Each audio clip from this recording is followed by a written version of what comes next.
دولة بعدلك كجرتا بعد سياد بره الدولة عن صوم مريم با صوماليا كجرتا قبك مركي اللي يراهدو نقالها مركي اللي يراهدو والدنيا مركي اللي يراهدو دبعو حي هيستا الدولة دان ولي وحلي يمد أي سنجرين دولة دي كهرية بهيستا ويتور درنتاي تور درada xagay ka timid waan tirinayaa dhibcaha waliba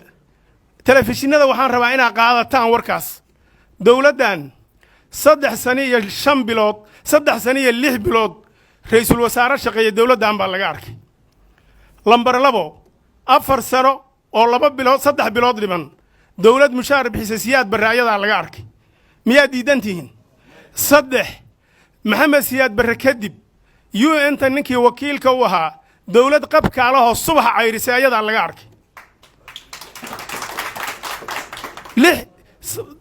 iyo 20 sano naga horeeyay maxaabiistii Soomaaliya oo laga samray oo dhimashada lagu qoray oo naagahoodii la guursaday wax wadan kasta ka keenay oo halka airportka ay ku wada ooyeen dadkii ayada laga arkay miyaad igu haysataan 30 sano deyntii la lahaa wax qaarna la cafiyay haddana diyaarka loo yahay oo haysa ayada laga arkaa ciidankii Soomaaliya maxamed siyaad barre kadib 30 sano wax lambar iyo liis iyo askariga loo baahan yahay maanta u sameeyay muxuu ahaa gal askariga laga heli karo oo lambar u sameeyay oo mushaarka la bixinaya askarta qaadanaysa la yaqaano siyaad barre kadib ayada laga hayaa run ma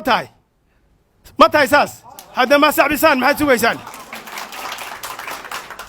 haye dhibcahaas hadday haysato ما waxaanu dhahaynaa dawlad ma aha waa dawlad waxba ka halaysan waxba khaldan tabarteedii baa gaaban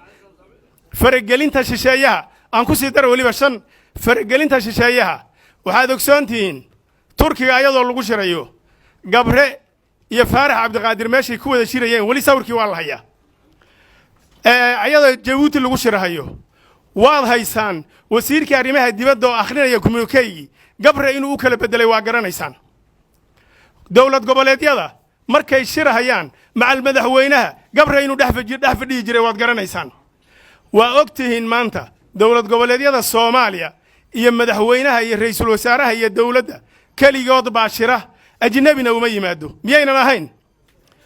waa dawlad wanaagsan meeshii laakiin aan rabnay ma joogto waxa ka dhiman Allah u dhameystiro